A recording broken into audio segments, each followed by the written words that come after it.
Assalamualaikum warahmatullahi wabarakatuh. Kami dari kelompok 7, dari kelas DAAB akan mempresentasikan hasil proyek kami di mata kuliah Desain dan Analisis Algoritma. Saya, Winarkuku Rizky Ardana, NIM 1924-1010-2041. Kemudian saya Zibdul Faiz, NIM 1924-1010-2037.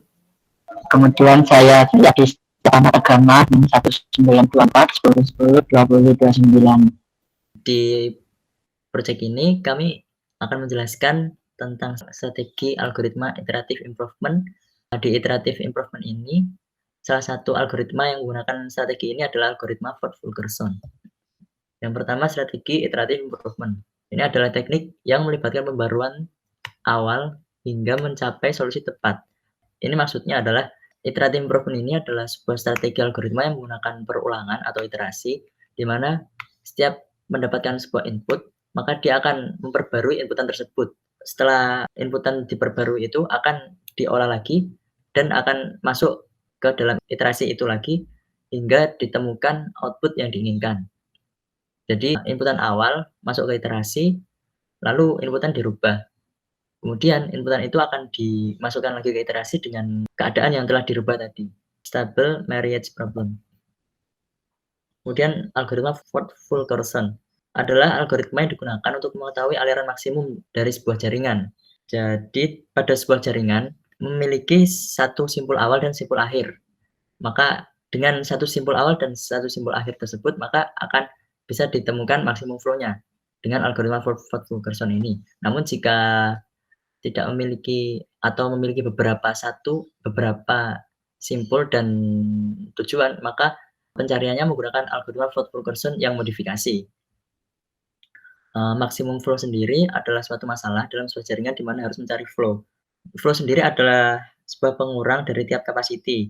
Jadi suatu jalur dalam sebuah jaringan pasti ditemukan beberapa jalur. Dari setiap jalur itu ada beberapa capacity atau arc yang ditemukan sepanjang jalur tersebut. Nah, arc tersebut memiliki nilai. Nah, di mana nilai tersebut disebut capacity. Nah, bagaimana kita menemukan flow-nya? Flow dari setiap jalur itu adalah capacity terkecil dari jalur yang dilewati tersebut.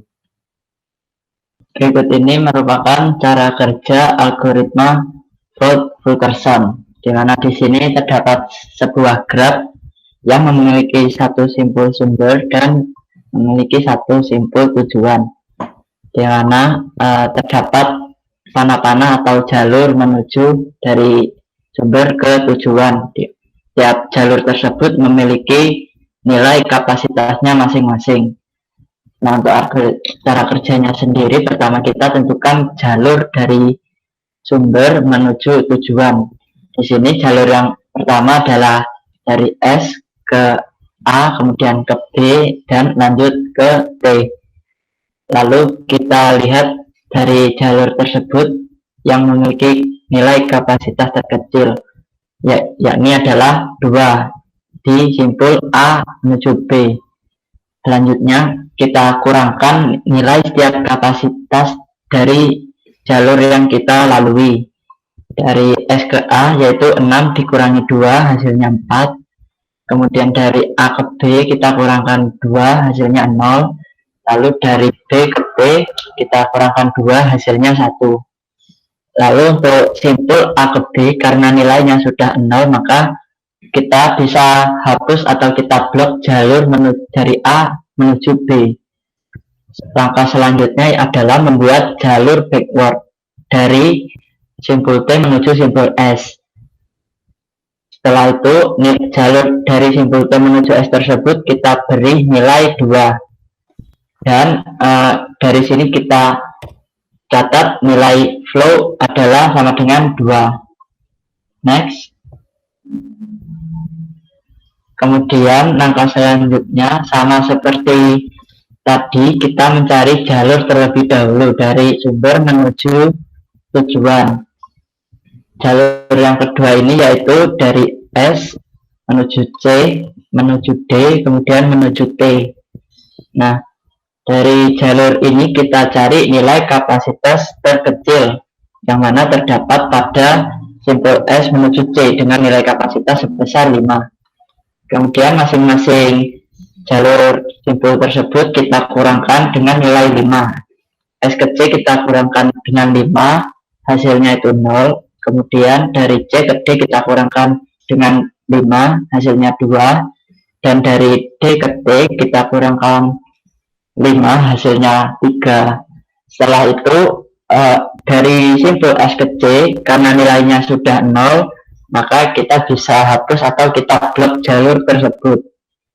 Dan selanjutnya kita buat sebuah jalur backward dari simpul T menuju S dengan kapasitas sebesar 5. Dan untuk flow-nya sendiri kita tambahkan dengan nilai flow sebelumnya, yaitu 2 ditambah 5, sehingga nilai flow saat ini adalah 7. Next. Dan kemudian langkah terakhir sama seperti 2 langkah sebelumnya, yaitu kita tentukan terlebih dahulu jalur dari simpul sumber ke simpul tujuan, di mana di sini masih terdapat jalur S ke A, kemudian ke D, kemudian ke T. Lalu kita cari nilai kapasitas terkecil dari jalur tersebut, di mana nilai yang paling terkecil tersebut adalah 3 dari simpul D menuju T. Lalu kita kurangkan masing-masing kapasitas pada jalur tersebut dengan nilai sebesar 3. Jadi dari D ke T kita kurangkan 3, hasilnya menjadi 0. Kemudian dari A ke D kita kurangkan 3, hasilnya menjadi 1. Dan dari S ke A kita kurangkan, hasilnya menjadi 1. Dan untuk simpul D menuju T, karena nilainya sudah 0, maka kita hapus jalur tersebut atau kita blok. Setelah itu kita buat jalur backward dari T menuju simpul S. Nah, karena sebelumnya sudah ada jalur backward dari T menuju D sebesar 5, maka kita tambahkan dengan nilai kapasitas tadi, yaitu 3, sehingga hasilnya 8. Begitu pula dari D menuju A kita buat jalur backward sebesar 3, dan dari A menuju S, karena sebelumnya sudah ada jalur backward sebesar 2, kita jumlahkan dengan 3, hasilnya menjadi 5. Setelah itu kita hitung total flow yang kita peroleh sebelumnya ditambahkan dengan flow saat ini, yaitu 2 ditambah 5 ditambah 3, sehingga total maksimum flow adalah 10. Next. Nah, berikut ini gambar setelah semua jalur forward kita hapus, sehingga hanya tersedia jalur backward. Dan kalau kita cek di sini, memang sudah tidak ada lagi jalur dari S menuju T, sehingga flow maksimum dari pencarian yang kita lakukan tadi, yaitu 2 plus 5 plus 3, hasilnya 10. Seperti yang dilihat pada gambar, jumlahnya itu 5 tambah 5, 10. Kemudian ada 2 tambah 3 tambah 5, ini itu 10. Dan 2 tambah 8 sama dengan 10. Next.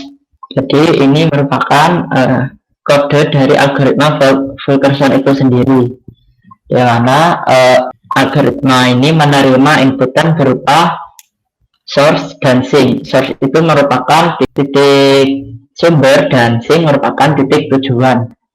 Dan di baris 68 ini terdapat pemanggilan fungsi BFS. Ini digunakan untuk mencari jalur yang akan digunakan pada algoritma Fulkerson, di mana di dalamnya terdapat perulangan lagi, ya, di baris 71 ini digunakan untuk mencari nilai kapasitas minimum dari jalur yang sudah ditentukan sebelumnya. Di baris 74 terdapat penjumlahan total flow hasil perhitungan sebelumnya. Di baris 76 terdapat perulangan digunakan untuk membuat jalur backward. Dan di akhir, algoritma ini mengembalikan total jumlah maksimum flow yang dihasilkan. Setelah kita coba jalankan kode program tersebut, muncul tercetak hasil maksimum flow 10, sama seperti hasil percobaan kita tadi. Yang selanjutnya adalah mengapa Ford-Fulkerson termasuk strategi iterative improvement. Strategi iterative improvement merupakan strategi yang menggunakan iterasi, di mana setiap kali iterasi dilakukan, maka input yang masuk dalam iterasi akan berubah nilainya, dan input yang telah berubah nilainya tadi akan digunakan lagi di iterasi yang sama, hingga ke iterasi terakhir.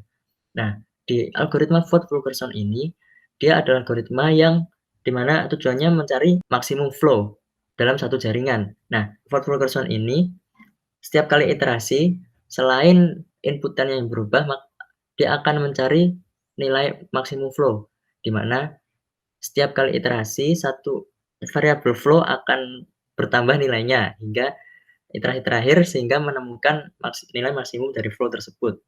Dari mana flow tersebut didapatkan? Dari inputan yang diberikan di algoritma ini, itu adalah merupakan jalur tersebut adalah titik dari source ke sink dari sebuah jaringan.